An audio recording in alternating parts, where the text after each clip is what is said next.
नमस्कार विद्यार्थी मित्रांनो, स्वागत आहे तुमचं स्पर्धा सेतू या यूट्यूब प्लॅटफॉर्मवरती. तर आज तारीख आहे 22 ऑगस्ट आणि आज आपण पाहणार आहोत 22 ऑगस्टच्या सर्व लेटेस्ट चालू घडामोडी आणि आपल्या फॉर्मॅटमध्ये म्हणजेच MCQ आणि एक्सप्लेनेशन फॉर्मॅटमध्ये.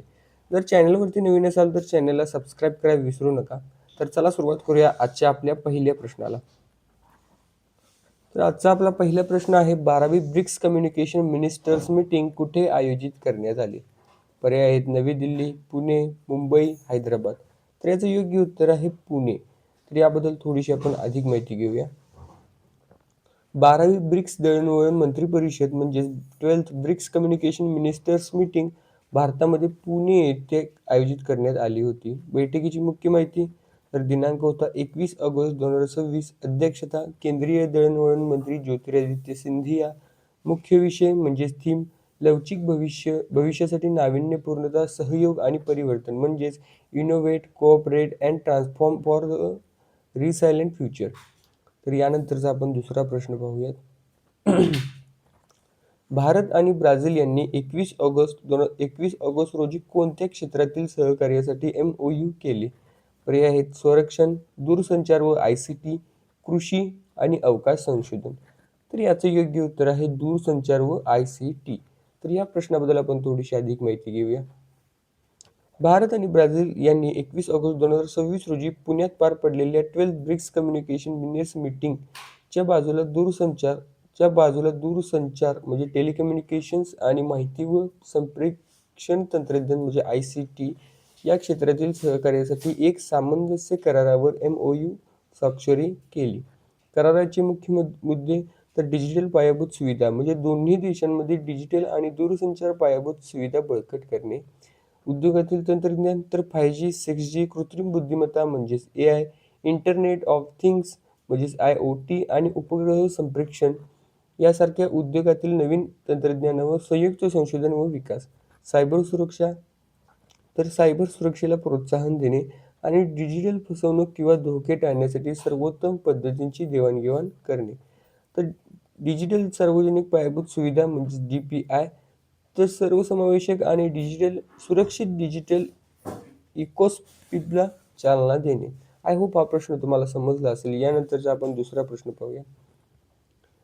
तर टेरिटोरियल आर्मीने 21 ऑगस्ट 2026 रोजी कोणता उपक्रम सुरू केला? पर्याय आहेत सायबर शक्ती 2026, terrier cyber quest 2026, digital defence mission 2026, cyber सुरक्षा अभियान.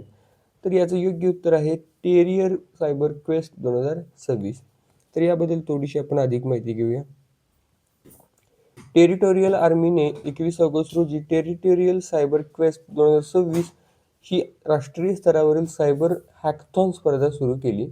उपक्रमाची ठळक वैशिष्ट्ये तर सहयोग सायबर पीस फाउंडेशनच्या सहकार्याने हा उपक्रम राबवला जात आहे. उद्देश तर संरक्षण, सायबर सुरक्षा आणि माहिती क्षेत्रातील आव्हानांवर स्वदेशी आणि नाविन्यपूर्ण उपाय शोधणे. स्पर्धेचे टप्पे बग शिकार, AI कवच, क्रिएटर्स चॅलेंज. वेळापत्रक आहे यासाठी नोंदणी 31 ऑगस्ट 2026 पर्यंत सुरू आहे. तर नवी दिल्ली येथे ते 8 ऑक्टोबर दरम्यान ग्रँड फिनाले होईल. यानंतरचा दुसरा प्रश्न पाहूया. 2026 मध्ये ब्रिक्सचे अध्यक्षपद कोणत्या देशाकडे आहे? पर्याय आहेत ब्राझील, चीन, भारत, रशिया. तर याचं योग्य उत्तर आहे भारत. तर याबद्दल थोडीशी अधिक माहिती घेऊया. सन 2026 मध्ये ब्रिक्सचे अध्यक्षपद भारताकडे आहे. ब्राझीलने औपचारिकपणे हे अध्यक्षपद भारताकडे सुपूर्द केले असून भारत यावर्षी 18व्या ब्रिक्स परिषदेचे यजमानपद भूषवत आहे. महत्त्वाची माहिती तर मुख्य संकल्पना म्हणजेच थीम लवचिकता, नवोन्मेष, सहकार्य आणि शाश्वतता यासाठी उभारणी, building for resilience, innovations, cooperations and sustainability. एकूण सदस्य देश तर 11 तर ब्राझील, रशिया, भारत, चीन, दक्षिण Africa, Egypt, Ethiopia, Iran, Saudi Arabia, संयुक्त अरब अमिराती आणि इंडोनेशिया. मागील अध्यक्षपद तर भारताने यापूर्वी 2012, 16 आणि 21 मध्ये अध्यक्षपद भूषवले आहे. आय होप हा प्रश्न थोडा इम्पॉर्टंट आहे आणि तुम्हाला समजला असेल. यानंतरचा दुसरा प्रश्न पाहूयात. वरील राष्ट्रीय परिषद कुठे आयोजित करण्यात आली? पर्याय आहेत नासा कॉम्प्लेक्स नवी दिल्ली, विज्ञान भवन मुंबई, ICAR पुणे, कृषी भवन लखनौ. तर याचं योग्य उत्तर आहे नासा कॉम्प्लेक्स नवी दिल्ली. तर यानंतर याबद्दल आपण थोडीशी अधिक माहिती घेऊया. डिजिटल कृषी मिशन अंतर्गत ॲग्रिस्टॅकवरील राष्ट्रीय परिषद नवी दिल्ली येथे ICAR परिसरातील NASC कॉम्प्लेक्समधील म्हणजे नासा कॉम्प्लेक्स भारतरत्न श्री सुब्रमण्यम सभागृहात आयोजित करण्यात आली आहे. परिषदेची मुख्य वैशिष्ट्ये तर प्रमुख उपस्थिती केंद्रीय कृषी मंत्री शिवराज सिंह चौहान यांच्या नेतृत्वाखाली ही परिषद पार पाडत आहे. सहभागी तर देशभरातील विविध राज्यांचे कृषी मंत्री आणि वरिष्ठ अधिकारी या कार्यक्रमात सहभागी झाले आहेत.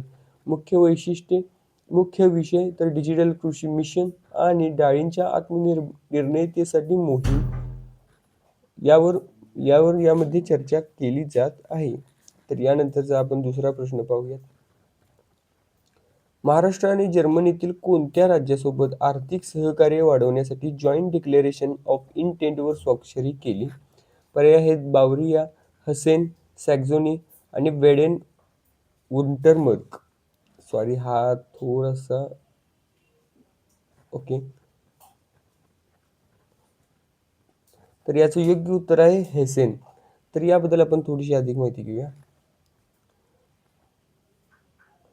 महाराष्ट्र आणि जर्मनीतील हेझेन या राज्यासोबत आर्थिक सहकार्य वाढवण्यासाठी जॉईंट डिक्लेरेशन ऑफ इंटेंटवर स्वाक्षरी केली आहे. कराराचे मुख्य वैशिष्ट्ये तर ठिकाण आहे मुंबई सह्याद्रीतील अतिथीगृह. मान्यवर मुख्यमंत्री देवेंद्र फडणवीस आणि हेझेनचे मिनिस्टर प्रेसिडेंट बोरिस राईन. उद्दिष्टे गुंतवणूक, व्यवसाय, संशोधन आणि विकास, कृत्रिम बुद्धिमत्ता म्हणजेच AI आणि कुशल मनुष्यबळ गतिशीलता वाढवणे.